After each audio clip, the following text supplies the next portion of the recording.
Hey, what is up guys? This is Nishi here, back with another Market Watch episode. Today we're taking a look at a few different interesting cards. There's a couple of things I want to take a look at from Dawn of Majesty, that being the latest set, which happens to be pretty low impact. We're also going to take a look at a few things that have seen price spikes and buyouts over the last week or so, either as a result of them seeing an increase in meta usage, or people speculating that they have the potential to see more play in the future. Let's jump right into it. Alright, the first card we're taking a look at for today is Aluber, the Jester of Despia. So this is actually the most expensive secret rare from the brand new set Dawn of Majesty, currently sitting at around $40 to $45 at the moment. The Despia deck is something that saw a decent amount of hype leading up to the set's initial release, but to be honest, the deck hasn't really performed that well. It doesn't appear to be even slightly meta relevant in the OCG, kind of unfortunate even with the additional support from Burst of Destiny. Now here in the TCG, I think the deck has seen a couple of tops at some smaller events, but nothing really too crazy or consistent. With Aluber, we might have to wait until Tri-Brigade or Drytrons are hit on an upcoming ban list before we're able to see the deck perform consistently, since they seem to be just a notch below everything else at the moment. That being said, I personally wouldn't be holding on to this card myself. It's currently at the top of the set and definitely has room to fall, maybe to around $25 to $30, especially if the deck fails to perform moving forward.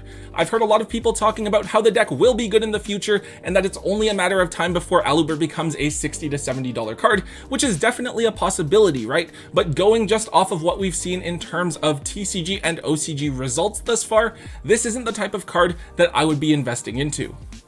Next up, we have Ready Fusion. So when I took a look at the breakdown of cards from Dawn of Majesty, I thought that Ready Fusion was going to be the most expensive card in the set hands down. There's just not a lot of stuff that screams value to me, and Ready Fusion is, in my opinion, the most viable generic card from the set. However, Ready Fusion is actually quite affordable, sitting down at only around $25 a piece. It's a really cool card, basically replacing the now limited instant fusion, but only allowing you to summon level 6 or lower vanilla fusion monsters, which is fine because it can still get you that extra body onto the field to use as an extender. You just can't bring out something like Millenniumize Restrict. Anyways, at the moment, there aren't really any meta relevant decks in the game right now that are running this card, and for that reason, the card is fairly inexpensive. Decks like Drytron, Tri-Brigades, and Prank Kids don't really have a use for this card, and even looking into the future, the Flunderies and Sword Soul decks don't seem like they'll be using this card either, so who knows? Now personally, I think that the card still has a ton of potential and definitely could be a meta relevant card if the right deck were to pop up. It's just a matter of whether or not this will actually happen within the next year or so before the 2022 Megatins come out and reprint this card. I personally think that the card is cheap enough that it's worth buying a playset of if you can snag them for around $20 a piece, just in case a deck does pop up that is able to utilize this card effectively. Okay, so really, aside from those couple of things, there isn't that much in Dawn of Majesty that I find too interesting. It's a pretty underwhelming set, so instead let's move on to some other price bumps that we've seen recently, starting with Contact C. So Contact C is a card that has seen a huge surge in side deck play recently. It's basically a floodgate hand trap where you can summon it to your opponent's field if they normal or special summon a monster, and then it prevents them from fusion, synchro, Ixies, or link summoning unless they include Contact C as a material. Basically, this card forces your opponent to make an awkward or suboptimal play to get it off of the field. It's not the right card in every single matchup or situation. For instance, maybe against Drytron, if you drop it after they normal summon a Diviner, they could just hard make a Beatrice and that would kind of mess you up. That's pretty funny. Don't just side it in and drop it whenever you feel like it, right? But if you understand the matchup, this card can make it hard for your opponent to play out of, maybe if their extra deck space is really tight, forcing them to do something like make a first turn access code just to get it off of the field. Anyways, the card only has 2 common printings from a few years ago, and as a result, we are seeing either copy of this card running $8 to $9 a piece at the moment, which is a lot for a relatively new common card. That being said though, I think we should definitely expect it to get a rarity bump at some point this year, though I don't know if that would be as an OTS Tournament Pack Super or in Maximum Gold or Brothers of Legend. This is definitely a card that you guys will want to dig out of your bulk and offload while its value is high, before it gets that inevitable reprint, which will bring its value back down. Alright, this is another interesting card here. We have Draco Berserker of the Tenyi. So this card is actually getting some attention because of the extremely popular Sword Soul deck that is running around over in the OCG. We're currently seeing a version of the deck that runs Adhara, Vishuddha, and Ashuna as monsters that can be special summoned out of the hand for free really easily. Draco Berserker is a generic level 8 synchro monster that allows you to banish an opponent's monster if it activates its effect, as well as potentially gain attack points and attack twice if this card destroys an effect monster by battle and sends it to the graveyard. Now the first effect is why this card is seeing play. Token Collector is a really big side deck card over in the OCG because of the Sword Souls at the moment, so going into Draco Berserker allows you to banish the Token Collector and allow the Sword Soul deck to continue playing, which is really cool. At the moment, the card has just 2 printings available, the original Ultra Rare or the Megaton reprint Secret Rare, either of which is going to run you about $5 to $6 at the moment. Obviously, we don't know for sure exactly how popular the Sword Souls are going to be over here in the TCG, and if they will be as popular as they have been over in the TCG, but everyone is expecting them to be good, and there's a lot of hype for the strategy now. It does seem kind of situational, but I think I'd be sure to have at least a single copy of Draco Berserker readily available to have it ready as an extra deck option if you are planning on trying to play the Sword Soul strategy. So guys, without a doubt, the craziest buyout of all was definitely you guys buying out the card dividers that we restocked not that long ago over on MSTmerch.com. Of course, guys, for those of you that did head over and check out the site and bought something to support our channel, massive thanks to you, Tombox and I, and all of the rest of us here at MST.TV really do appreciate it. Make sure that you guys do keep an eye on the site moving forward. We are going to be restocking some dividers in the not too distant future, and we actually have some other products that we plan on launching really soon. So be sure to keep an eye out for that as well. If you guys haven't checked out the site already, definitely do head over. I'll make sure that there's a link to it in the description box below.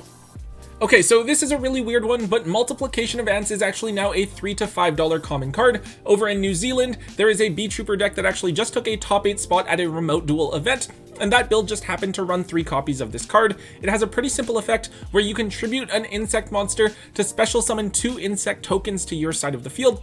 Really simple, but for a deck that wants to get into its higher link rating extra deck monsters, trading 1 for 2 definitely isn't a bad thing. Also, if you send something like a Gokapole or a Resonance Insect, Multiplication of Ants lets you get value by sending those to the graveyard to trigger their effects as well, which is pretty neat. Now, of course, this card only has 2 common printings available, one from Invasion of Chaos and the other from Dark Revelations 2, which means that this card hasn't been reprinted since 2005, which was literally 16 years ago. I definitely don't think that this is something that you guys should buy out because the deck is going to be successful. If the deck continues to see even just a small amount of success, right? Or if there's more B-Trooper support coming in Burst of Destiny, then we will inevitably see this card reprinted in one of this year's remaining reprint sets. But it is definitely the sort of card that you should be setting aside from your common bulk if you happen to be digging through it and find some copies, since you may as well get a few bucks for this card if you can.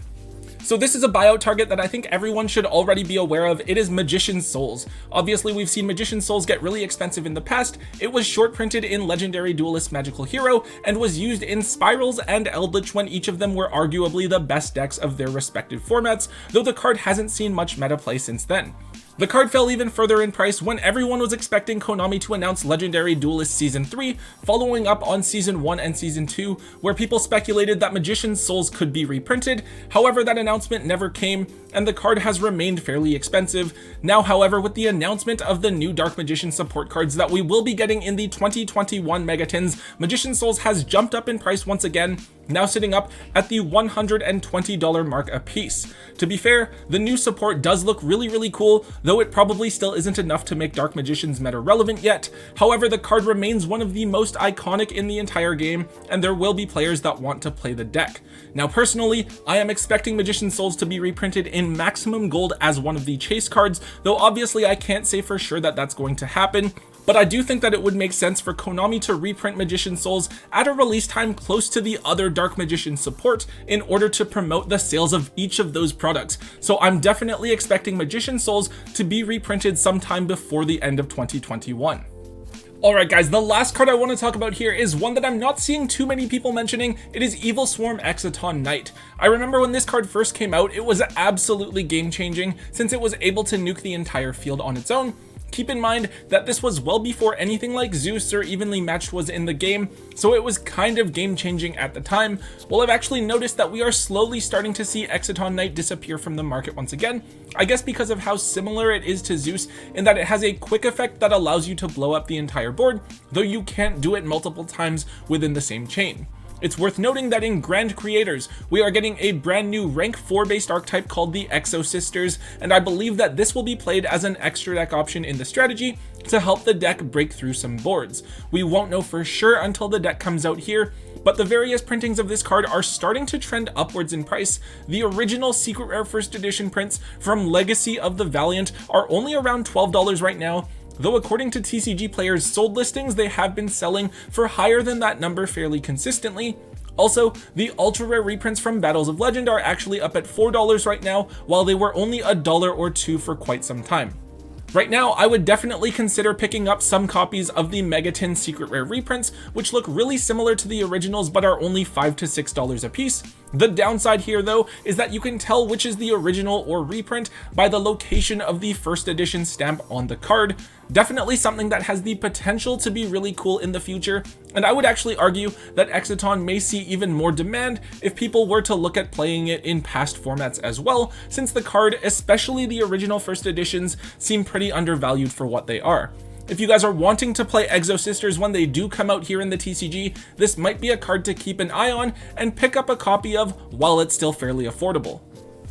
Okay guys, that is it for today's Market Watch episode. Some pretty interesting price jumps that we reviewed today. I think that the weirdest one was definitely the Multiplication of Ants card. I thought that one was really funny. I do hope that B-Troopers do something cool. I just picked up a core recently, so hopefully that will lead to something. Anyways guys, if you did enjoy today's Market Watch episode, please make sure that you hit that thumbs up button for me and let me know. Also make sure you leave a comment in the comment section down below. Let me know what you guys think about the cards we talked about today, or let me know about what other cards are trending on the market so that I can cover them in a future episode. Also, if you haven't already, make sure you hit that subscribe button to get all of the latest and greatest content from both Tombox and myself, and also make sure you check out MSTmerch.com for all of our latest products. We will have those dividers restocked relatively soon, as well as some other products coming to you guys within the very near future, so that's definitely something that you guys should be looking out for. And until next time guys, don't forget to hold on to your MST.TV.